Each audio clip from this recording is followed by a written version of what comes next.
Bonjour à tous. Je suppose que nous le savons tous et c'est ce que disent tous les professionnels de l'automobile, il vaut mieux acheter la dernière que la première d'une série. Lorsqu'une nouvelle voiture sort, malgré tous les tests qui ont été réalisés, il y a toujours des défauts qui ont échappé aux ingénieurs ou testeurs et qui se révéleront sur la masse des véhicules en circulation. On ne vous le dit pas, mais les modèles sont régulièrement améliorés tout au long de leur vie et lorsque vous amenez votre voiture en révision, souvent on résout des bugs sans vous en parler.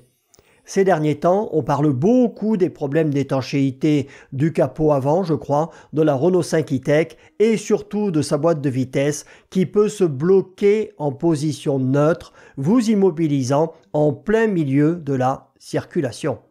C'est ballot. Aujourd'hui, article Les Numériques du 8 octobre 2024, écrit par Aurélien Piot. Nous allons parler des multiples bugs qui existent toujours sur la Citroën EC3. Donc, Citroën EC3, les premiers exemplaires de la citadine électrique sont truffés de bugs. Les premiers clients font face à de nombreux problèmes logiciels. Nous avons pu en constater certains alors que nous menons actuellement le test de la citadine électrique autrement intéressante. Quand ça arrive pendant un essai, effectivement, ça fait mauvais genre. Page 2. Pressé par les délais imposés par le leasing social, Citroën s'est dépêché de livrer ses premières EC3 aux clients qui avaient souscrit à cette offre. Toutefois, ils ont non seulement été livrés en retard, mais ont en plus reçu des voitures truffées de bugs.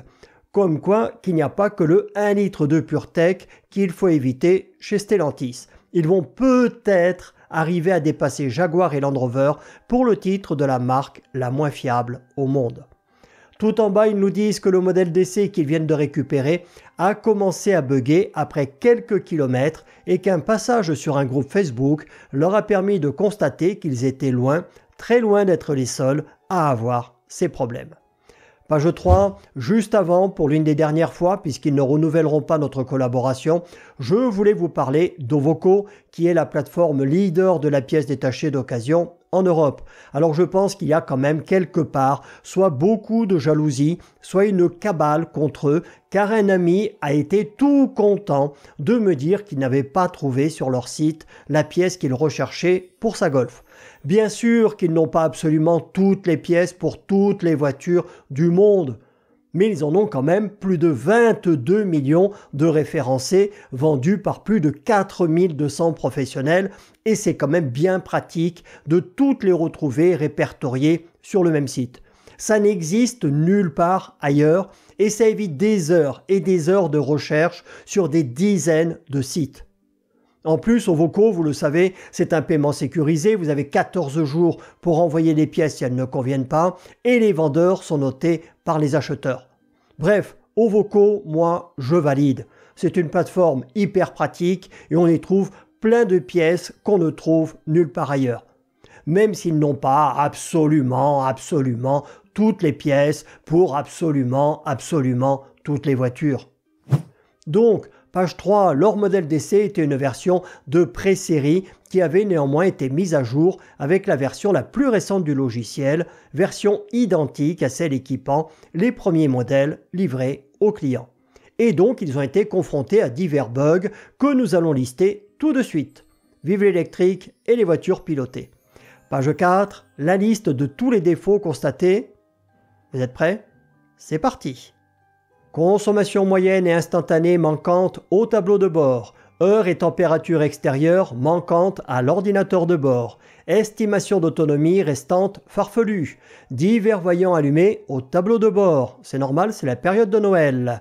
Mauvais fonctionnement des essuie-glaces automatiques. Mauvais fonctionnement de la lecture des panneaux de signalisation. Alerte de survitesse impossible à désactiver. Mauvais fonctionnement de l'aide au maintien dans la voie.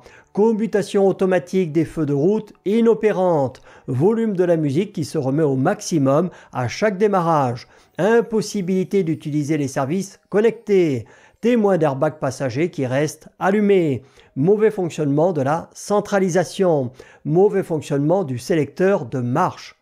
J'espère pour eux qu'ils ne se bloquent pas en position neutre comme dans la R5 e-Tech. Panne immobilisante du système de charge ou de la chaîne de traction. Si plusieurs bugs semblent toucher l'intégralité des Citroën EC3 livrés, d'autres ne sont présents que sur certains modèles. Par ailleurs, sur leur modèle d'essai, la vitre arrière gauche était inopérante, mais ça ne semble pas lié à un problème logiciel. Et oui, c'est ce qu'il y a de pire lorsque tu n'as pas les mêmes pannes sur tous les modèles. Il peut y avoir plusieurs causes possibles et c'est beaucoup plus long à essayer de résoudre. Page 5, ils disent bien évidemment que les plus embêtants ce sont ceux liés à la sécurité et qu'avec des essuie-glaces automatiques et une lecture des panneaux aussi fantaisistes, on peut logiquement remettre en doute l'efficacité des aides à la conduite telles que le freinage automatique d'urgence qu'ils ne se sont pas aventurés à tester. L'aide au maintien dans la voie leur ayant occasionné une belle frayeur en donnant un coup de volant sans aucune raison et sans alerte sonore préalable. Comme pour les Tesla qui s'emballent toutes seules, on va nous dire que c'est de la faute des conducteurs, bien sûr. Et en bon conspirationniste que je suis, j'en profite pour vous informer, pour ceux qui ne le sauraient pas, que la totalité des médecins de plateau qui voulaient nous faire vacciner de force contre le Covid sont actuellement en procès pour différentes raisons, toutes liées à leur comportement ou leur prise d'intérêt durant cette crise. Et c'était nous qu'on traitait de tous les noms. Mais bon, ne vous inquiétez pas pour eux. On est en France, aucun d'entre eux ne sera condamné à quoi que ce soit. Page 6, la dernière. Après le défi logistique, Citroën va devoir affronter celui de la correction des bugs puisque le C3 n'a pas été conçu pour recevoir les mises à jour à distance OTA. Les clients devront donc retourner à l'atelier pour recevoir une nouvelle version du logiciel en espérant ne pas être à nouveau utilisés comme cobaye testeur.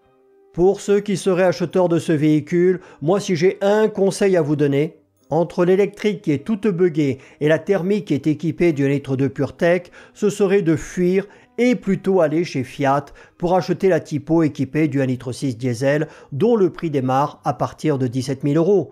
Le 4 cylindres 130 chevaux multijet qui consomme moins de 5 litres au 100 à ce prix, c'est cadeau.